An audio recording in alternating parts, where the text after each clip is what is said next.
किसकी शरण में जाता है। ये 6 प्रश्न के अंतर्गत पूरी भागवत कथा साप्ताहिक विधि से चली। इन 6 प्रश्नों को सुन करके सूत जी महाराज गदगद हो गए। बोले महात्माओं, पहले हम अपने गुरुदेव भगवान का ध्यान करें, फिर इसके बाद आपके प्रश्नों का उत्तर देंगे। तो यहाँ श्री सूत जी महाराज ने अपने गुरुदेव भगवान श्री सुखदेव जी महाराज का ध्यान किया 2 श्लोकों में। यम प्रवजन्त मन पेत मपेत कृत्यम द्वैपायनो विरह का तरिया जुहावो पुत्रेति तन्मयतया तरिवो विनेन्दुष तम सर्वभूत हृदयं मुनिमानतोस्मि। सुंदर 2 श्लोकों में श्री सुखदेव जी महाराज की वंदना करिए। यानी यम प्रवजंत मन पेत मपेत कृत्यम, जो जन्म लेते ही प्रवजंत हो गए, वन को चले गए, ऐसे श्री सुखदेव जी महाराज। वैराग्य की भी उच्च कोटि है सुखदेव जी में। एक होते हैं वैरागी और एक होते हैं उच्च कोटि के वैरागी।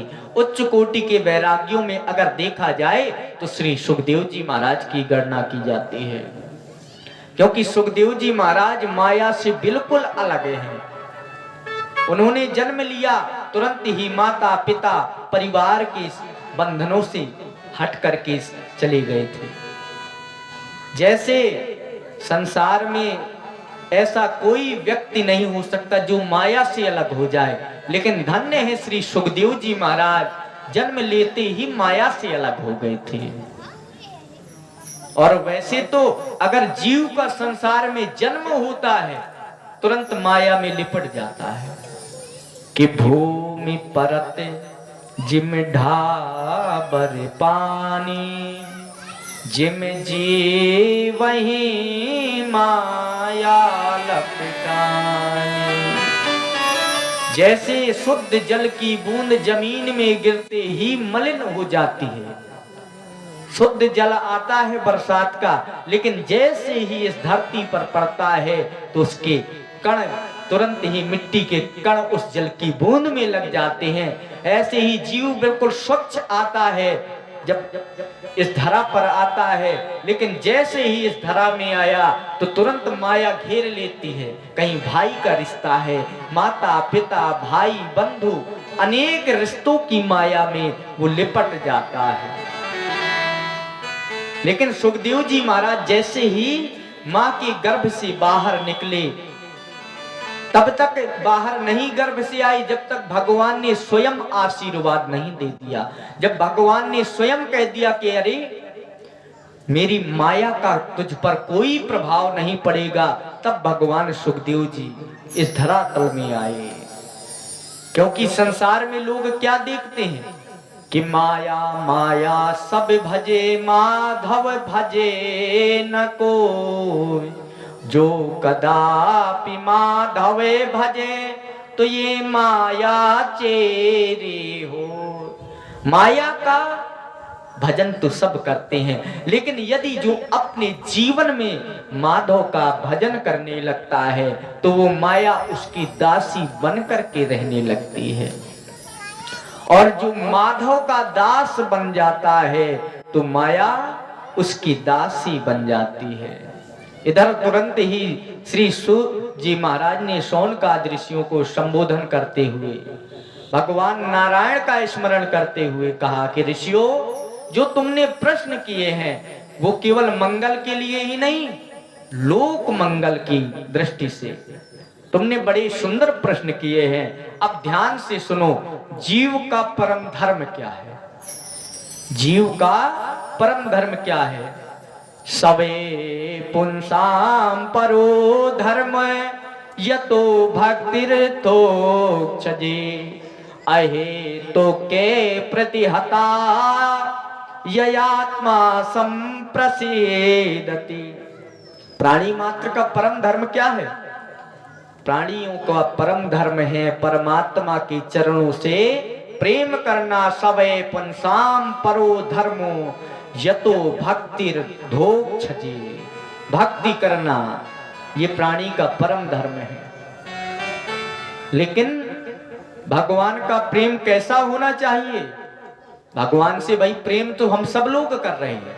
बताओ कोई ऐसा व्यक्ति होगा जो कह दे कि मैं प्रेम नहीं करता ईश्वर से।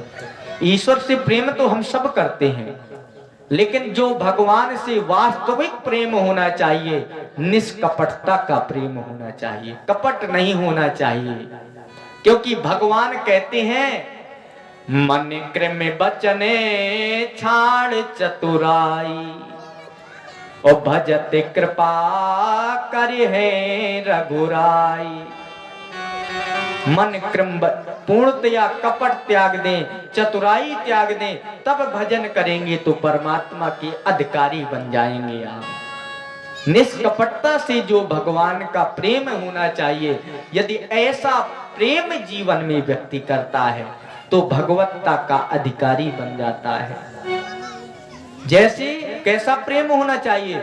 जैसे एक माता अपने पुत्र से प्रेम करती है, ऐसा अगर भक्त अपने भगवान से प्रेम करने लग जाए तो भगवान भी उस भक्त से वैसा ही प्रेम करने लगता है।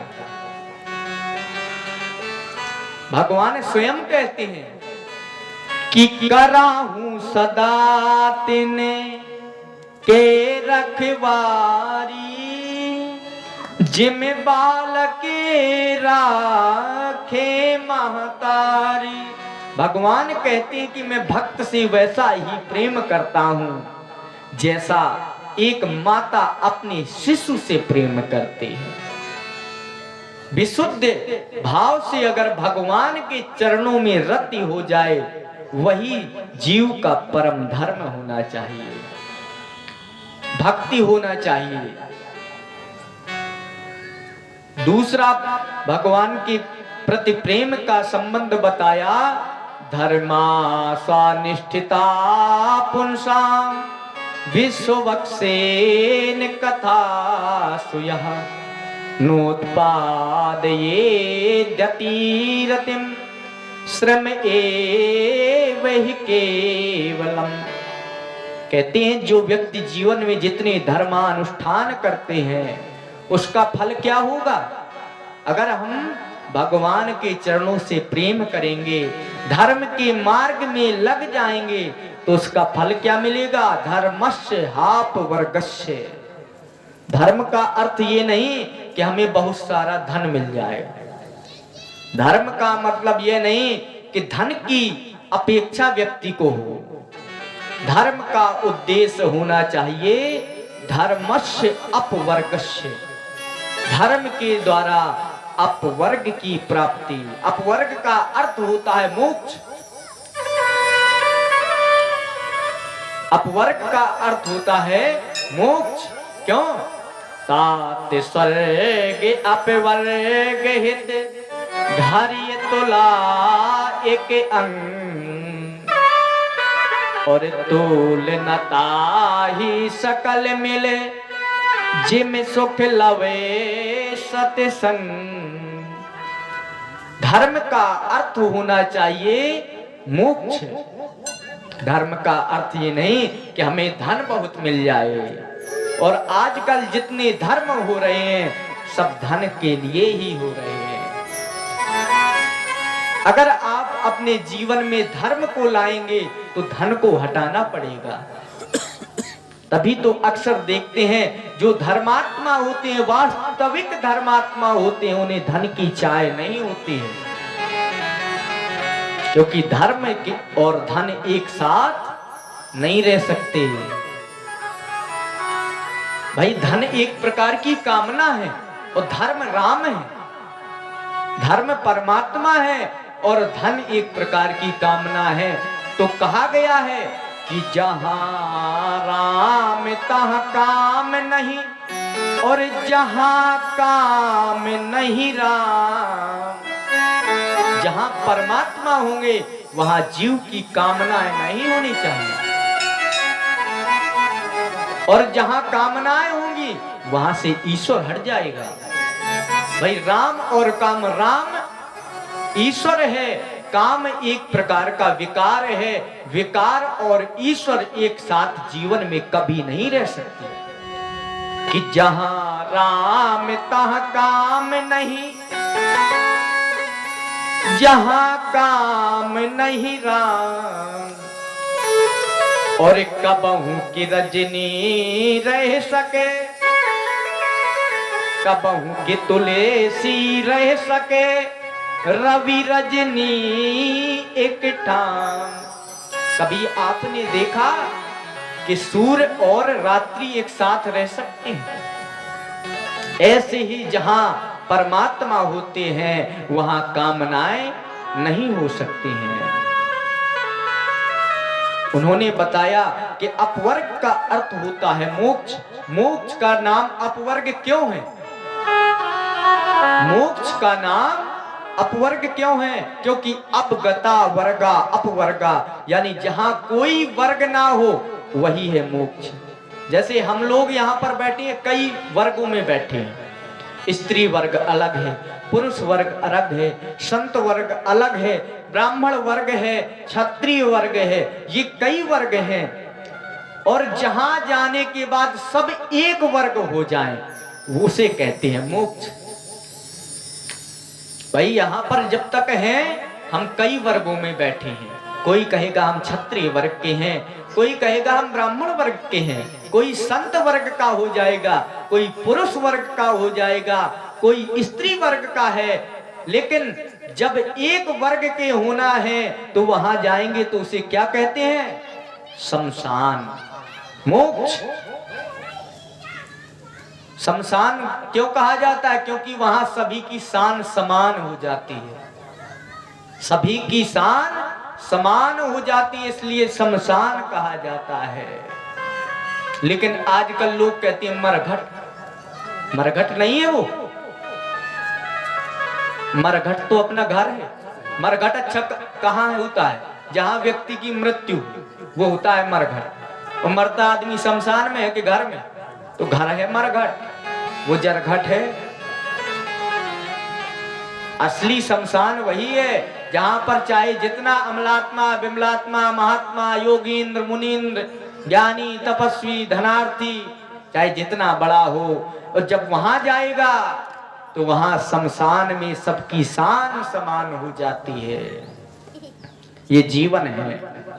नाप वर्गा अपवर्ग, जहां कोई भी वर्ग ना हो वही अपवर्ग, उसी अपवर्ग को कहा गया है मोक्ष।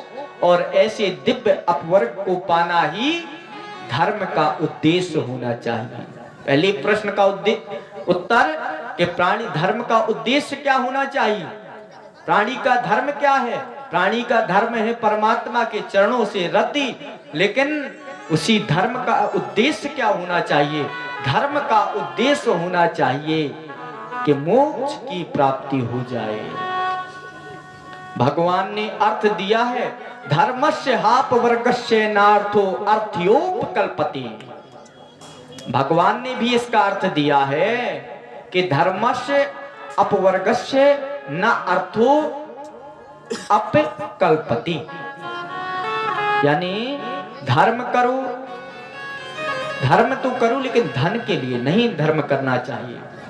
अर्थ का उद्देश्य तो धर्म है लेकिन धर्म का उद्देश्य अर्थ नहीं। दो शब्द हैं, एक अर्थ एक है धर्म। भाई अर्थ का उद्देश्य तो धर्म हो सकता है, धर्म का अर्थ का उद्देश्य तो धर्म हो सकता है, लेकिन धर्म का उद्देश्य अर्थ कभी नहीं हो सकता। इसलिए धन से धर्म तो करना चाहिए, जितनी आवश्यकता हो विषय का सेवन भी करना चाहिए, लेकिन जितनी आवश्यकता हो उतना करना चाहिए।